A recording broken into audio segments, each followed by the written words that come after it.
2 maybe, but there's no way we can do 3. I mean, that was, we wanted to meet them. Oh my gosh. Oh my. Why would you show us that? Why would you even show that? They're so cute. That's wrong. All right, we're here with Sean Anders, director of Instant Family. Welcome to Las Vegas, man. Thank you. Yeah, I got to shake your hand. Welcome to my Thank town. So I saw the film, and it really kind of spoke to me because my entire family's adopted. Really? Yeah, my brother, my sister, and I, we were adopted at birth. Oh, okay. You know, and recently. Were you all siblings or separately adopted? No, we're all in different cities. Oh, yeah, wow. even though my parents are in Las Vegas, you know, back in the 1950s. My brother was from Grand Junction, Colorado. My sister was adopted in Reno, and I'm the only Las Vegan. Oh, wow. So, okay. but my sister loves to claim she's from Las Vegas, but she's not, you know. So, and I recently found out, you know, because my brother and sister kind of knew their origins, but I didn't. So I recently did the 23andMe. Oh, wow. Yeah, so I came back, and the rumor of me Italian my whole life, it's true. I'm Italian. I'm like 40% Italian. So when I was watching this film, how close did you work with the story, being, you know, based on true events?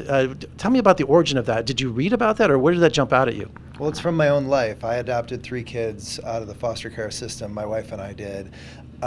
So that's where it started. We were, you know, most of the story is inspired by that. But then there are a lot of elements of the story that are not from our life, where we met with a lot of other adoptive families, a lot of kids that were adopted out of care, social workers, that kind of thing.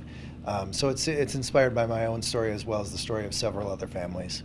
And as a screenwriter for this film, there are so many characters in this. So do you like sit and go, I'm going to write parts for all my friends, or how does that work? Because it seems like organized chaos with so many people. Yeah, well, no, I mean, the story just dictates that you've got the couple and the 3 kids, which, you know, follows my own life, and then we had 2 social workers in our story, and there's 2 social workers in the movie, and then you get into the immediate family, or I'm sorry, the extended family around you.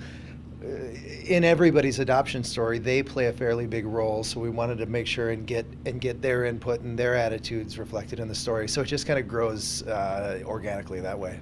And as a writer and a director, is the written word like law, or it seems like you do some great improv in there? No, I mean, what we try to do is we try to get a couple of takes that are more or less, you know, on script, and then we open it up. But everybody knows what the intention is, what the emotion is, what the moment is, and then we feel if we let them play with it a little bit, that the actors bring in, you know, elements that they take it places we couldn't take it on our own. So everybody just adds a little bit of extra spice to it.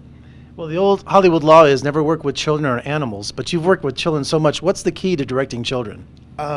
First of all, hiring kids that have good parents. Because as long as the parents are looking out for them and keeping them grounded, and that makes a big difference. And then we just take good care of the kids on set, and we try to make it fun for them, and we try to make it a fun place for them to be at work. And we've been pretty lucky. We tend to hire kids that are, like I said, good kids with good parents, and that makes it all easier.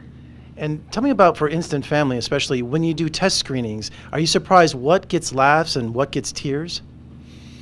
Surprised? No. I mean, sometimes there are laughs where you get a huge laugh and you weren't expecting, you know, anything quite that big. And sometimes there's something that you thought was going to work and doesn't. But no, I mean, we usually have a pretty good idea of how it's going to work. I think it's more, what's surprising is just the overall how the audience reacts, and in this case it's been very overwhelming that the reaction has been really strong, and of course we hoped for that, but when you actually get that, it's a pretty big thrill.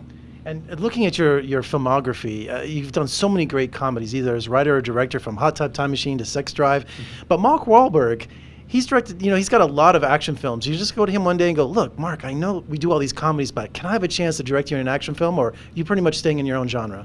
No, I think I'm going to be branching out, and I'd love to branch out with Mark, because what I love about Mark is that he can do anything. He can do comedy, he can do drama, he can do action, you know, you name it, he's up for it.